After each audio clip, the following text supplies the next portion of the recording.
I'm an artist too, myself. And for some time, I was not, and it wasn't a good time of my life. So I wasn't very positive as I am now. I'm very happy. It was a good time in the sense that you were clarifying, it was a contrast, and launching rockets and it was building very a vortex. valuable.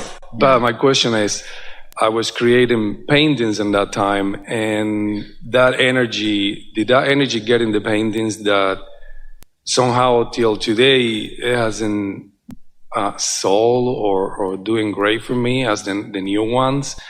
Does my new energy or my current happiness affect those objects or paintings that I did in that time? Yes. It changed the energy of that. Okay. Yes. We want to talk about this a little bit because this is such a good conversation to have, because what we're talking about is what current now vibration does even to the past. In other words, you change the past. As you stand in your now, whether you are focused upon the past, the present, or the future, you're doing it from now. And that was the whole point of our earlier conversation before you came forward to the hot seat, is that the environment in which you are standing is more than what you have manifested. It's more than what you can see. It's so much more. So let's sort this out just a little bit, because there's some other questions that are popping up around the room around this that we want to satisfy as well. So let's say that you are, as you described, not in a good place. I wasn't. Now I am in a good place. So let's say that you were not in a good place at the point that you created something.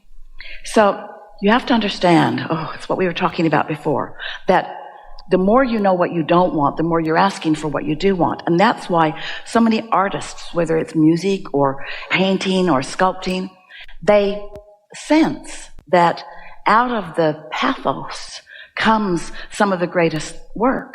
So sometimes a heartbroken songwriter writes a hit, and it's not only because, it is a little bit because, but it's not only because there's a lot of heartbroken people out there that are resonating with a heartbroken song. It's not only that. It's that when you really know what you don't want, you really know what you do want, and so you really launch a strong rocket of desire. It is that contrast that is the life that you feel all the time. Here's another strong statement we want you to hear. When you are in that place that does not feel good, you are creating an equivalent other end of the stick. So they are proportionate to one another.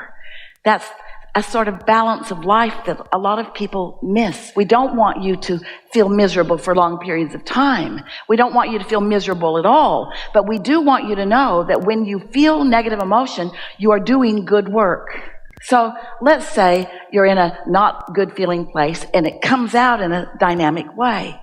Well, yes, what you put into that painting energetically matters a lot. But the person who is standing in the gallery looking at it, or in the place of purchasing it looking at it, how they're feeling at the time, they can be resonating with the pain that you were feeling, and that's why they want this painting. Or they can be resonating with what came from it. You see what we're getting at? And so don't worry about anything that you have created before, but it is important as you look at it now to appreciate it, to feel the realness. And so what we want you to hear from us is, we're going to speak this in terms that might be even easier for you all to hear. What we don't want you to hear from us, we don't want you to hear from us that if you painted it and you were in a bad place, then it no longer is of value in the world. Because that simply is not the case. Because it's full of all that you are, and the seeker of it will find the resonance with it. But as you stand in your now, feeling appreciation for the contrast that gave birth to that, we've not had this conversation before, and it is the conversation that we want so much to have, because this is a conversation of, because you're not complete and never will be, because you are eternal, of feeling mad at yourself or inconsequential or not enough because you're standing currently in a place that's different than you want. We want you to understand that it's a good thing, not a bad thing, that you're having this experience as it's launching these rockets. And so if we were to say to you that painting doesn't represent you now and therefore it is of no value, that would be like saying to you, negative emotion is a bad thing, or that contrast is a bad thing, when the contrast is the stuff that all of evolution comes from. You see what we're getting? Yes. At one time, you were 2, and then you were 3, and then you were 4, and then you were 5, and here you are now. And all that you have been is part of who you now are. And you don't want to diminish any of that, even though you are far more and far different now than you were then. All of that is part of who you now are. I just wanted to clarify that even because I created, it also evolved with me, with my new thinking, my new state of mind. Yes, but this is how. So let's say you painted something, and as people look at it, they think, well, you didn't get your paintbrush out again, and you haven't been touching it up. In other words, the paint dried, or whatever, and there it is. It's as you left it. Well, nothing is as you left it, because as you think about it, it continues to vibrationally evolve. And so the best thing that you can do for that painting in terms of its acceptance into the world or whatever is to appreciate it. But there's more that we want to say. Not just appreciate it for what it is, appreciate what was happening that caused it to be. We want you to feel that way about every relationship that tortured you. Everything that you create. We want you to feel that way about every wrongdoing you think you need forgiveness for. Your inner being will never offer you forgiveness because your inner being never condemned you to begin with. That's worth thinking about, isn't it? So your appreciation of the object now is of benefit, yes. Not just because it makes it more findable by others who have an active vibration like it, but because you keep bringing yourself forward and everything in your experience you can bring forward too. Oh, you're leading us to something else that we've been wanting to say for a long time. We've been tiptoeing into this in the last gathering or so, but this is a really good place for this conversation. We've offered a lot of processes over time, and a lot of you have applied them. Esther applied all of them and still applies many of them because she's wanting to tune her vibrational frequency. And when she feels negative emotion, she wants to clean up the vibration that she knows is the reason for that. But what we're saying to Esther these days, Esther, who's a master of deliberate creation, Esther, who is very much aware of how she's feeling and doesn't take any vibration for granted. She wants to do something about it. She wants to be deliberate and not be a creator by default. We've been saying to her, getting out ahead of it is really what you're reaching for, which those are hard words to wrap your thoughts around. What do you mean getting out ahead of it? And what we mean by that is not waiting until life gives you something that you react to and then trying to get over the reaction. We mean tuning into source so that your action is inspired from that tuning. The other day, something happened that was unsettling to Esther, so she sat to do a process so she felt less unsettled. And she'd been doing some of those processes with a friend earlier, and she was sort of sick of this focus wheel process because it was starting to feel like trying too hard because it was trying too hard. And so she sort of set her book aside as if to say, enough of that. And then the thought came to her mind, if I were starting over with this relationship or with this big piece of my life, if I were completely starting over with it, knowing what I now know, if I were, what would I choose? And then the thought piled into her mind, more than if, since right now I am new. This is what you're talking about. Since right now I am newly looking at this old painting. But since I'm newly doing it now, I am new now.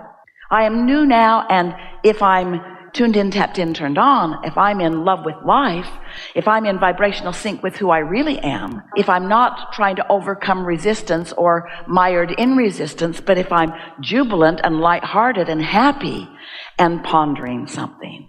She recalled us saying so many times, it may be our most often offered phrase, One who's connected to source energy or to the stream or to the vortex. We've had a lot of different stories that we've been telling you about this way to describe this connection to your source, to who you really are. One who's connected to that is millions of times more powerful than one who is not. That's a leverage that we can't even find words in Ester's vocabulary to define accurately. Tuning in is powerful, and for a few seconds, Ester felt that. She got a glimpse of what it feels like since I can be or do or have anything that I choose. What do I choose? Because, almost none of you do it.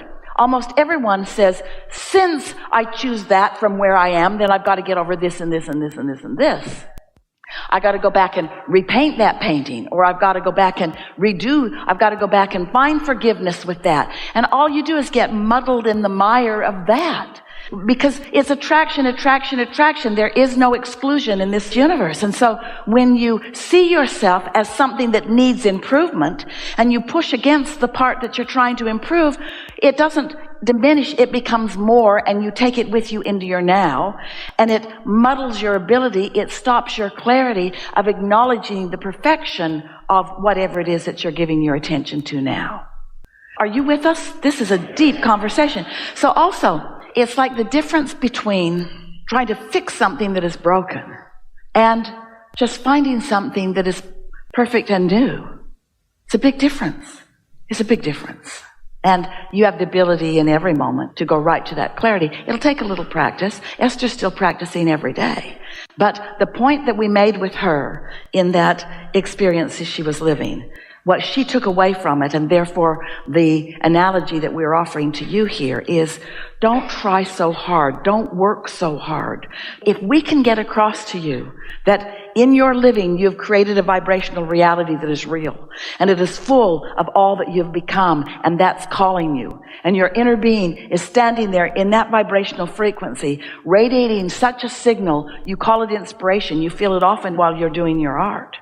And as you acknowledge the existence of that vibration and you seek to find it by seeking to feel it, which means you're looking for feelings of clarity and feelings of happy and feelings of empowerment and feelings of elation, and doing whatever you can to find that, then that is a faster way, a more effective way, and certainly a more enjoying the journey way of moving from the thought to the thing.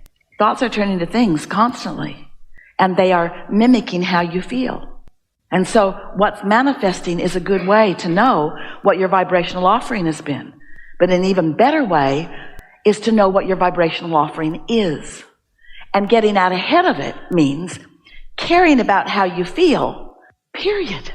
Not for the ulterior motive of feeling good so I can create better. Because, did you hear just what happened? When I decide I want to feel good so that I can create better, what am I looking at? Worse. And what did I just introduce into the vibrational mix? Resistance. And so what did I just do to my receiving mode? Muted it. So how do I feel?